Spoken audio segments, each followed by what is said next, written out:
Inspiring interviews with today's top landlords. This is the Rental Income Podcast. And now, Dan Lane. Shayla, you've been interested in rental properties for a long time. You tried buying rental properties about 15 years ago, and it didn't work out. It sounds like your properties didn't cash flow. That's correct. It was at first, and then it slowly, the fees kind of went up. I bought a villa with HOAs, and I just did such poor underwriting, and I was young, so, live and learn. But I mean, yes, essentially that's what happened, and it ended up being a negative cash flow. You eventually ended up losing those properties to foreclosure, and recently you decided to get back into rental properties, but you had a different strategy this time. Oh, what a world of difference. As you get older, you get a little wiser. Being in the real estate, being a sales associate for about over 20 years now, I was very, very careful because I built myself up. Now I don't want to lose it. So I underwrote back and forth and inside and out. I basically thought, let me write out the worst case scenario and, see where the numbers fall. And it worked out. And I felt like, now's the time to take on some risk and see what I can do with this next property here, doing more of a midterm rental. And so I underwrote it both from an annual rental perspective as well as a short-term rental perspective so that I was covered. After going through what Shayla's been through with her foreclosures, she's really not interested in taking on a lot of risk. She really wanted a slam dunk. And that's what this property has turned out to be. So on the show today, we'll talk about the property. We'll find out what she bought. We'll see how she found it.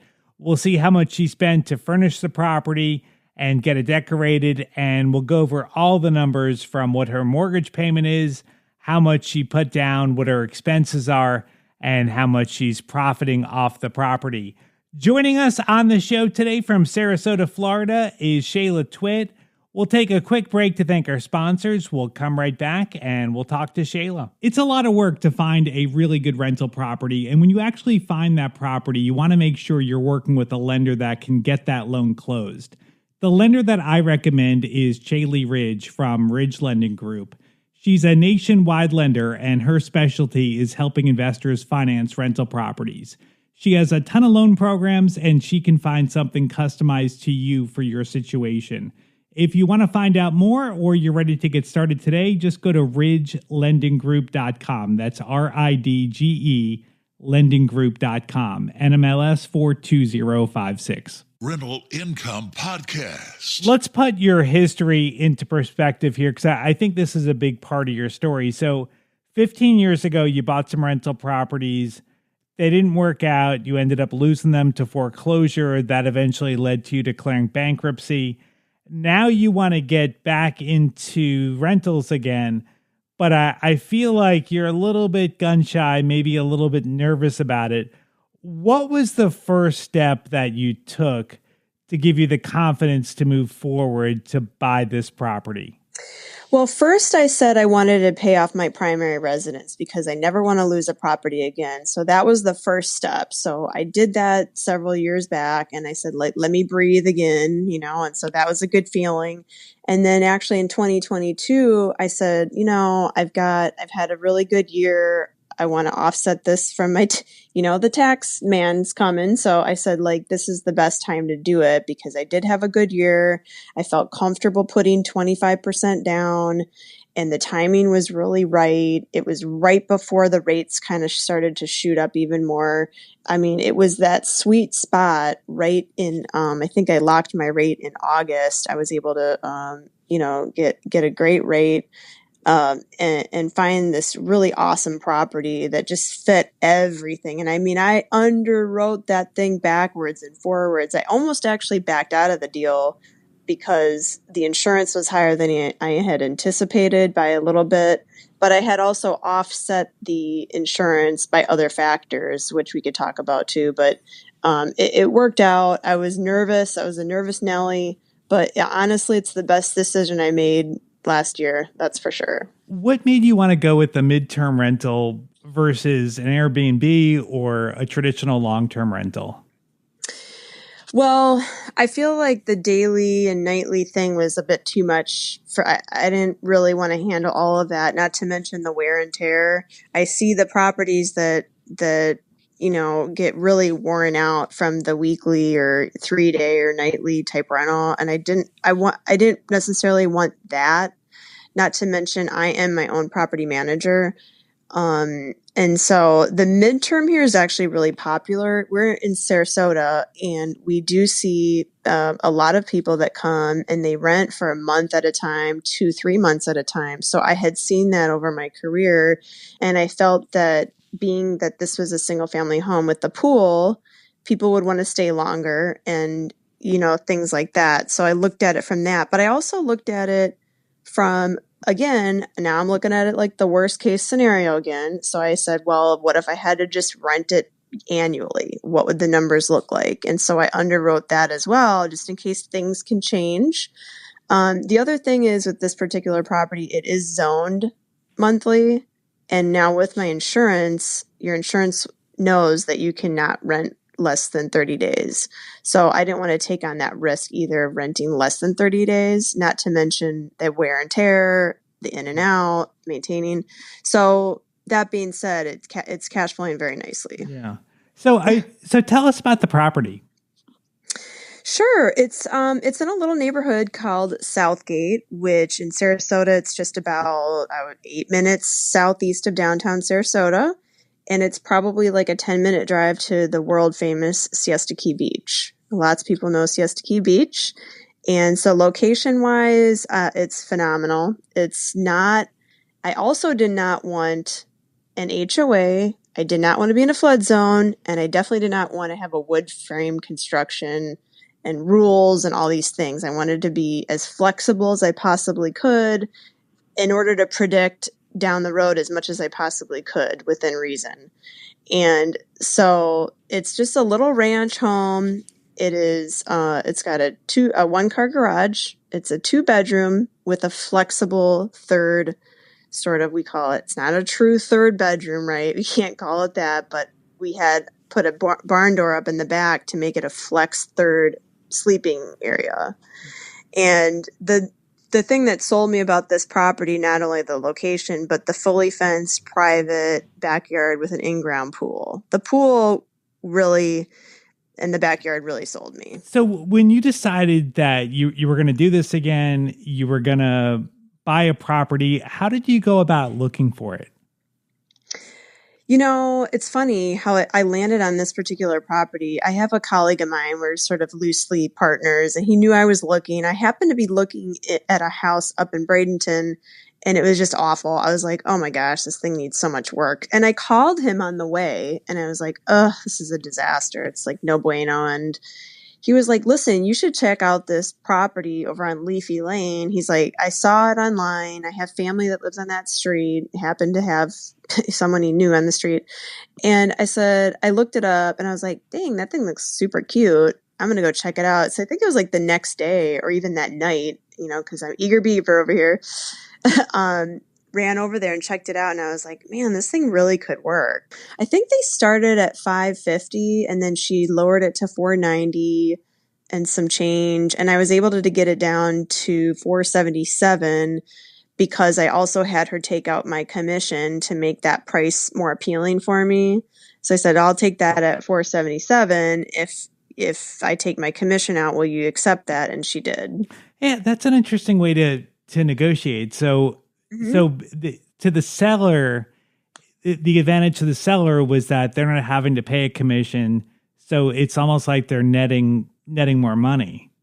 Yeah, and they just care about the net. Right. So if you just look at it from the net, and thankfully the agent was savvy and she understood exactly what I wanted to do. And some are not receptive to that. And I think part of that is in the delivery of the agent as well.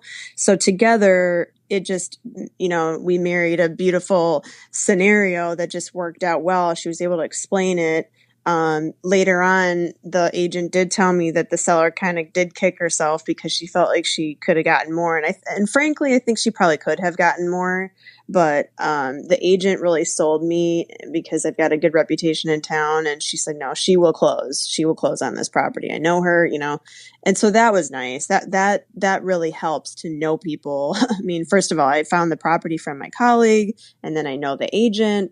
And so that does help when all things are considered. Right. Yeah. Yeah. I mean, that really shows the value of working with a realtor, having someone that's in that world. So let's talk about the property. So you paid $477. It sounds like having a good down payment was important to you after everything that you went through. So how much did you put down on the property? I put down 25%. Okay. And then during the inspections, I was able to get another $6,000 credit from the seller to just do what I need to do post-closing. So that was also really nice. So did you have some big stuff that came up on the inspection? Well, I knew I needed to replace the AC. So I leveraged that and had a really, really high quality, very detailed inspection. And I like to use an inspector who not only it's not just the general inspector, but he brought in a roofer, an AC person, the pool guy, termite. So I had a really comprehensive long list of reports. And in those reports, they had associated estimated repair limits or estimated amounts. And that's what I do in my general practice too, which really helps save time, effort, and money. And it's worth the extra to pay an inspector of that caliber because, listen, I got $6,000 off, which I paid what I think it was $650 for the inspection. Well worth the money. Yep. Yeah. It's a really, really great return. Okay. So you get $6,000, and then did you need to do repairs on the property before you could rent it out? So I replaced the AC unit right away. And so I just did that. I baked that into what I knew my costs would be. So I did that. There were now it's an older home. So the pipes being cast iron, they needed to be cleaned out. There was like a root in one of the pipes. So I said, well, of course they all want to replace everything because that's how they make money. And I said, no, let's just clean it out. And so for now it's good. Of course, I have reserves in case I need to do some pipe replacement, right? Not like 2008 where I was just loosey-goosey, and I've baked that into like my own account where I have set aside money that in case something happens, right? Yeah. So that, and then, I hired a decorator to pick out furniture. I had a handyman who there's all kinds of little piddly things when you have an older home, especially that he kind of I've known him a long time and he's a great friend and he's really does quality work. So he painted and, we didn't do major renovation, but it was like, for me, if you're renting a property, you want the whole place to show really nicely. And for me, I wanted to save the time and effort by hiring a professional decorator as well to complement all of the things and just get it done quicker so I could get a renter in my initial goal was to have a renter in by November. But with everything, a slight delay, and we were kind of creeping into November, I said, let's push that goal to December. And I got it rented by December. Hiring a decorator, I think, is a great idea. I haven't heard of anyone doing that before, but that makes a lot of sense. So you hired a decorator and just said, "Look, make this place look good," and then your decorator ran with it. Yes, I knew what I wanted in terms of design. I went with like a relaxed, shabby coastal kind of vibe where it's very neutral in color scheme, but durable fabrics and things like that. Again, because there's tenants. So I like things neutral, light and bright because the ceilings aren't super high in this property, but it's a cozy, like bungalow kind of style. And so I needed all the colors to be light and bright. And so I ended up paying her, I think all in, it was like $3,800. But then when she ordered furniture on my behalf, she had some discount as a designer. And so that helped to offset a little bit for what I paid on furniture. Now, would I do that again on the second property? I don't know. I might take the time and save the extra $3,800 to just pick it out myself, because I personally do have that creative eye. I could do it now that I know all the stores that we kind of utilized. I guess I'll cross that bridge when I come to it and see where my timeline is and everything. But I think for that, wanting to expedite things, and she took all the measurements and she went to the store, like it just really was, it worked out really, really well. And quite frankly, my timeline was only pushed, a month, which really, in honesty, is not that bad when you think about some people that get delayed for months. So I think it just, and trust me, I push people, I pay people well, but I also push them. and so we got it done. So $3,800 for the designer. And then how much did they spend on the actual furniture? So when I look at everything I spent, not including, down payment and closing costs and all that, I probably spent all in, it was around $45,000, from paying the designer to the paint to the, the AC, and to really just to get it up on the market for the rental market. Okay. It was, all in. About $45,000. Okay. And then how much is your mortgage payment? So my taxes, insurance, principal, and interest is about $2,500 a month. Okay. And then do you budget money? I'm sure the answer is yes after what you've been through, but do you budget money then for repairs and vacancy and other expenses that might come up? Yes. Well, first of all, I pay for all the utilities, the pool maintenance, the lawn care, and, termite or pest control, all that stuff. So all of that is another about $500 a month. So we're $3,000 in. And for me, if I had to rent that at $4,000 a month on an annual, I could easily do that. And that would at least cover that, plus an extra $500. And then, yes, to answer your question, of course I have reserves I just had to replace one of the toilets. So that was $1,000 there, but that was easy. That was, I have money set aside, like I said, and those things like that are fine. And that's to be expected. Okay. So you're all in at about $3,000 a month with the mortgage and with the other expenses. How much do you rent it for to your midterm renters? So I've had it rented December, January, February, March at $7,000 a month. Wow. Okay. So you're profiting $4,000 a month. Correct. On this property. Wow. And then if something changed and you couldn't do midterms and you had to go with a traditional long-term tenant, this property would rent for about $4,000? I would say conservatively. I think there's still a need for a rental property here that's affordable and nice and all that. It has a lot to offer. So I would say very conservatively $4,000. I probably could get more. Wow. Yeah, that's really good. So what are you doing with that money? Well, saving it. And, honestly, I'm going to want to do it again this year when the time is right. So saving that, of course, I got to pay taxes. I've got a bucket for taxes. I've got a bucket for marketing. I've got a bucket for future investments. And then I have investment in stock market and things like that to be diversified. I think diversification, although I'm a huge proponent of real estate, I think it's still good to consider being diversified, and whatever that means for you, whether it's a business opportunity or a piece of rental property, real estate, or whatever.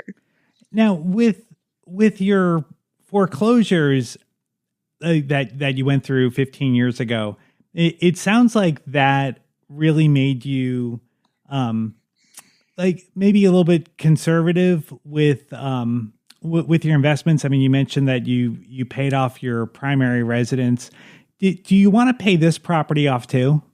Absolutely, because I did a 5/1 ARM and I've got it locked in at 5.29%, and that was right before the rates started going up, which I was it's not 2 and 3%, but it's also not 6 and 7%. So for me, I was happy. And my personal goal is to have that paid off within the 5 years, if not before. Wow. Okay. That's good. That's good. So you want to pay this off, but then also it sounds like you want to buy more properties too. Yes, I want to do it all, Dan. Yeah, I love it. I love it. Well, let's talk about actually managing the property. So, as far as like your involvement in dealing with tenants, is there much that you're having to do as far as managing the property? Not really. I mean, not really the tenants I've had. So being that it's a month minimum, this is only my second tenant now. So the first tenant, they were there just over 2 months. This tenant's over a month and a half, close to 2 months. And, when you have someone staying there for longer periods of time, they feel like it's like almost their property. I've been lucky so far, knock on wood. And the only issue I had with this current tenant was there's ants coming on the inside of the property. So, he texted me on a Saturday. I texted him right back. I said, I'll get someone over there as soon as possible. It's a phone call, and we set up a quarterly spray and all that. They're actually coming out there today. And the tenant's so gracious and so sweet and understanding. And I said, I'm sorry. I probably will, just to apologize.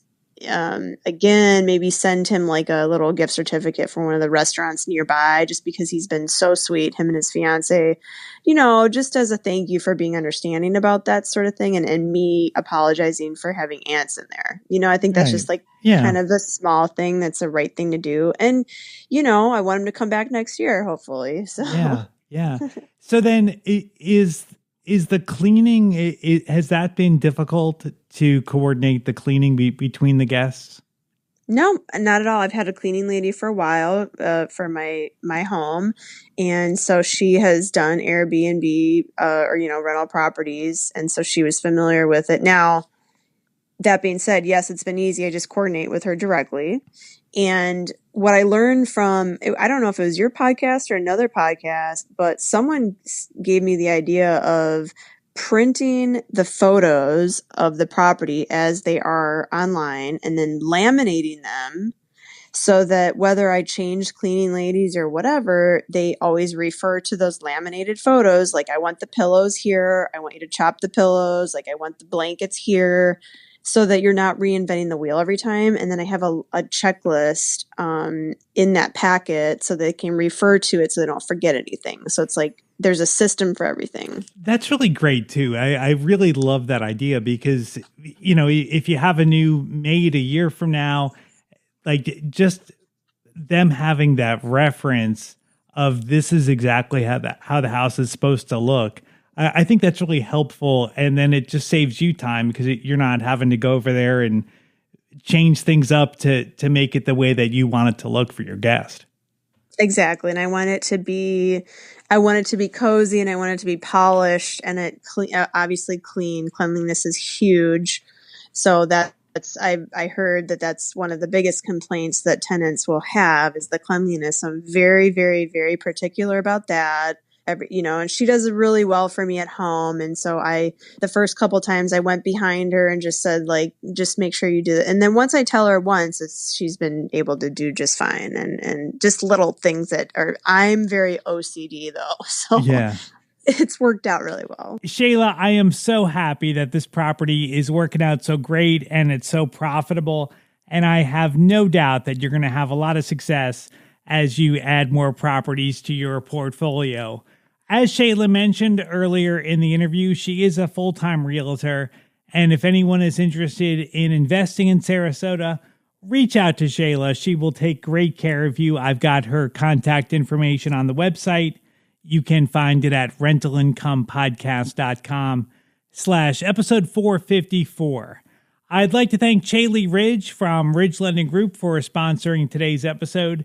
If you're looking to buy a rental property, whether it's a regular long-term rental, a midterm rental, or even an Airbnb, reach out to Chaley. She's a nationwide lender, and she can help you finance your rental property. She has a ton of different loan programs, and she can find something that'll work for you. If you want to find out more or you want to talk to Chaley personally, just go to ridgelendinggroup.com. That's RIDGE. lendinggroup.com, NMLS 42056. Thank you so much for checking out the podcast today. I'll be back with a new episode next Tuesday. My name is Dan Lane, and this has been the Rental Income Podcast.